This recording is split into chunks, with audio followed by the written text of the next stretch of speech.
Hello everyone, welcome back. In previous lecture of mechanical measurement and metrology, I explained and introduced about the slip gauges. So in last lecture, we discussed about the slip gauges. Briefly developed by the they were firstly developed by the Johnson, and there were three major types that were the master slip gauge, reference slip gauge, and working slip gauges. Then there was the Indian standard for specification, and we have discussed about these six grades: reference, calibration, grade double O, grade O, grade 1, grade 2.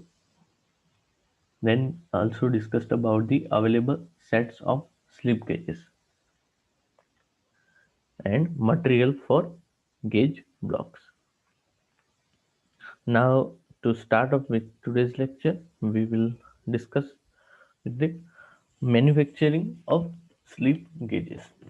Now, the manufacturing of slip gauges involves these six major steps, and the following operations are carried out to obtain required qualities in slip gauges during manufacturing. Okay, so these qualities are required, okay, in slip gauges during manufacturing. First thing that is required is the approximate size of slip gauges is made by preliminary operations. The approximate size we have to make of slip gauges by preliminary operations. Second thing that we need is the blocks are hardened and wear resistant. सबसे पहले क्या करना है कि जो approximate size है slip gauge की वो प्रिलिमिनरी ऑपरेशन जैसे कि कटिंग हो गया, ठीक है, यहाँ पे जैसे कि मैन्युफैक्चरिंग में टर्निंग ऑपरेशन है वैसे ही मिलिंग ऑपरेशन है। तो जो साइज है सबसे पहले वो स्लिप गेज की हमको अचीव करनी है। सबसे पहले प्राइमरी मशीनिंग ऑपरेशन से अप्रोक्सीमेट साइज हम अचीव करेंगे स्लिप गेज की। उसके बाद the blocks are hardened and wear resistant by special heat treatment process. फिर उसकी स्पेशल हीट ट्रीटमेंट प्रोसेस की जाएगी और उनको हार्डन और वियर रेजिस्टेंस बनाया जाएगा। जो भी ब्लॉक्स हैं उनको हार्डन बनाया जाएगा और वियर रेजिस्टेंस बनाया जाएगा। हीट ट्रीटमेंट प्रोसेसेस कौन कौन सी है? तो हीट ट्रीटमेंट में बहुत सारी है। एनालिंग हो गया, नॉर्मलाइजिंग हो गया, ओके, और उसको कूलिंग करने के लिए फिर क्वेंचिंग मीडियम भी यूज किया जाएगा। So depending on the different quenching medium we will get the hardness and the wear resistance of the gauge block. Okay, so that is also very important for while manufacturing slip gauges. Third is stabilization of the whole life of blocks, and seasoning process is carried out. For that, the stabilizing the whole life of block that it remains stable, which means that the dimension do not change. For that, seasoning process is carried out. After that, the step 4 is approximate required dimension is done by final grinding process. After that, we will do the final grinding process, that the grinding of slip gauges, so that we can get the required dimension, okay, but approximate, not accurate. But we will use in step 5 the super finishing process, that is the lapping operation, and lapping operation is carried out to get the exact size of slip gauges. Okay, so जब lapping operation करेंगे तो हमको slip gauge की exact size हमको मिल जाएगी। After that we have to make the comparison हम करेंगे विद द ग्रेड और मास्टर ग्रेड। मास्टर ग्रेड कौन सा थे, ठीक है, तो वहाँ पे मास्टर ग्रेड, ग्रेड ओ और उसके ऊपर जो रेफरेंस ग्रेड थे, फिर स्टैंडर्ड ग्रेड, ओके। सो वहाँ पे जो मास्टर ग्रेड्स है वो हम यूज करेंगे for the part of comparison, okay. So this is the manufacturing process of slip gauges. Now the next is slip gauges accessories. The slip gauges can be used for many purposes without help of any accessory.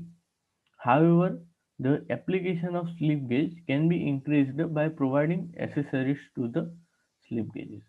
यहाँ पे जो slip gauges है वो किसी भी accessories के बिना अभी यूज किए जाते हैं, ठीक है। और लेकिन कई जगह पे एसेसरीज हम जब प्रोवाइड करेंगे तो जो एक्यूरेसी है और जो एप्लीकेशन है वो बढ़ जाएगी।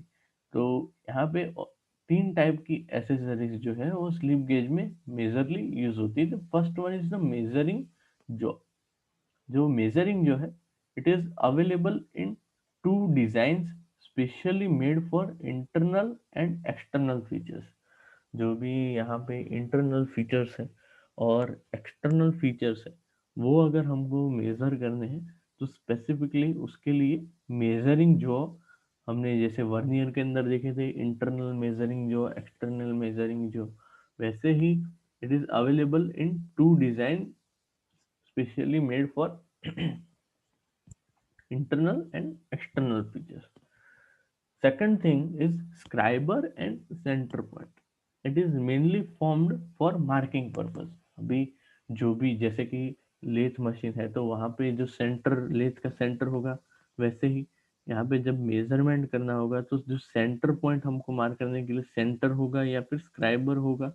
जो स्क्राइबर है वो एक one type of ball pen type of tip which is used to measure the particular coordinate or point. We will see in the coordinate measuring machine CMM about that in detail.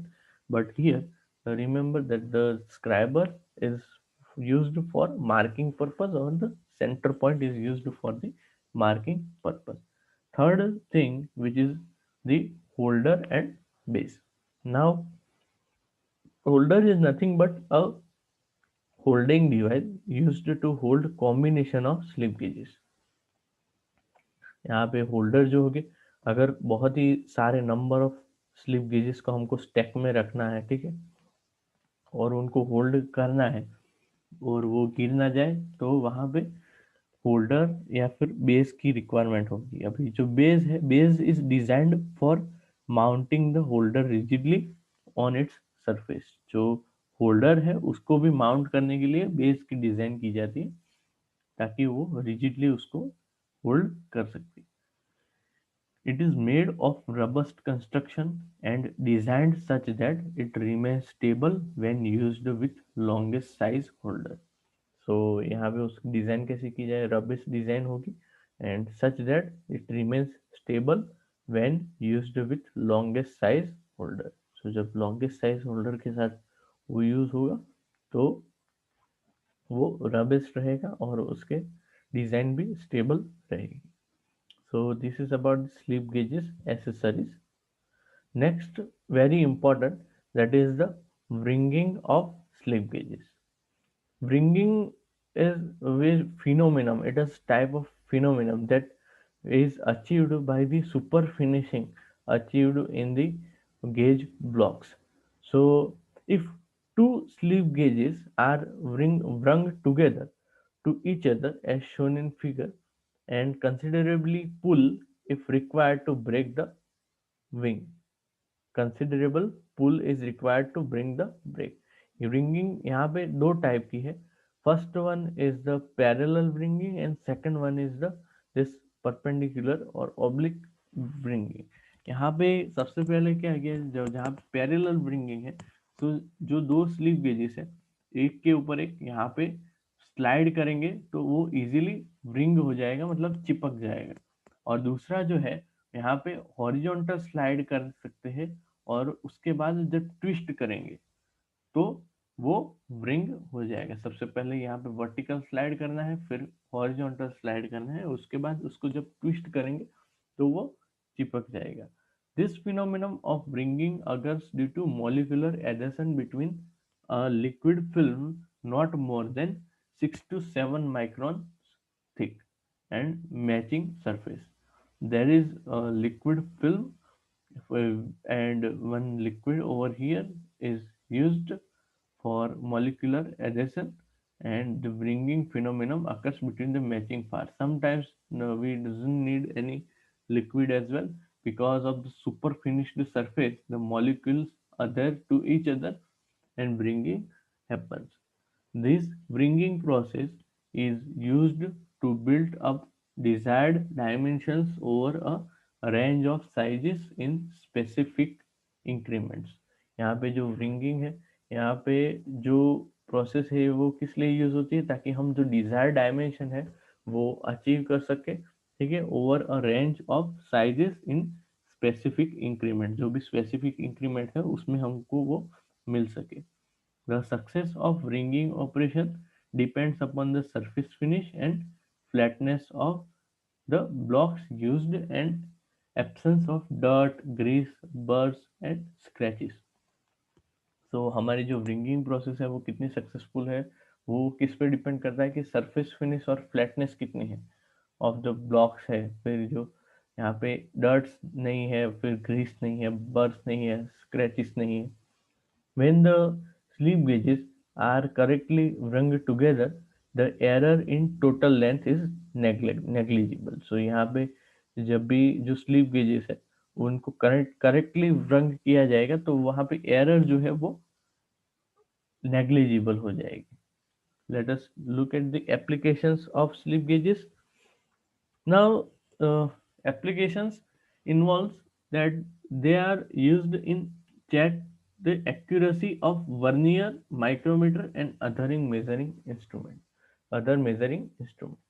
जो भी accuracy हमको check करनी है vernier की, micrometer की या फिर दूसरे जो मेजरिंग इंस्ट्रूमेंट है, तो वहां पे भी हम स्लिप गेजेस का यूज कर सकते हैं.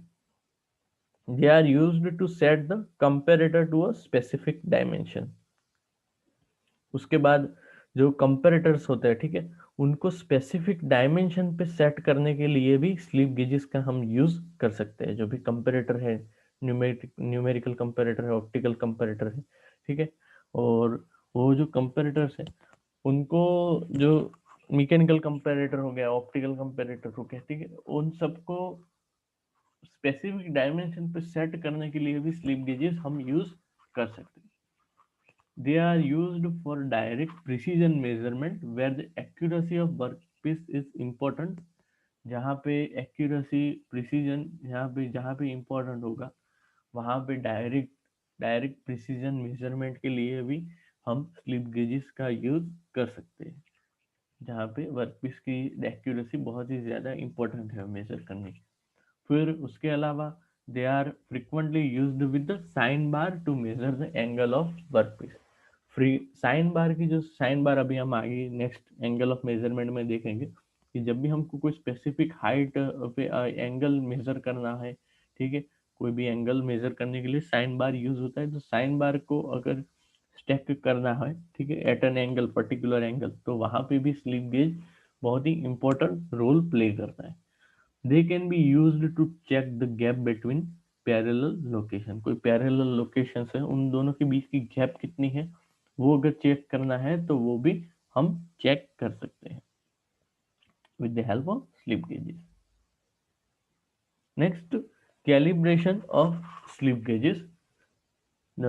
कैलिब्रेशन, अभी कैलिब्रेशन का मतलब क्या है कि उसका भी साइज जो है वो कैसे चेक किया जा रहा है. So the slip gauges are liable to show signs of wear after appreciable period of use due to handling in laboratory और inspection. जो भी slip gauges है अभी उनका जो वो वहाँ पे wear possible है, हम यूज करेंगे तो वो ठीक है, वियर तो होगा ही क्योंकि मेटल है. तो वहाँ पे वियर है, उसकी वजह से जो डायमेंशनल में जो चेंजेस आते हैं या फिर उसकी एक्यूरेसी में अगर कोई चेंज आता है तो उसका रेगुलर इंटरवल पे लेबोरेटरी में इंस्पेक्शन किया जाता है और उसको कैलिब्रेट किया जाता है. Hence, calibration is one type of comparison with the master size. Okay, जो भी हमारे मास्टर साइज है स्लिप गेज की उसके साथ जो हम यूज कर रहे हैं रेगुलर में वो उसको हमको कंपेयर करना है. Hence, they should be checked and recalibrated at regular interval. Workshop and inspection grades are calibrated by direct comparison against the calibration grade gauge. With help of a comparator. जो भी workshop और inspection grade है वो calibrate किए जाएंगे by direct comparison against the calibration grade gauge with help of comparator. Comparator हम use करेंगे।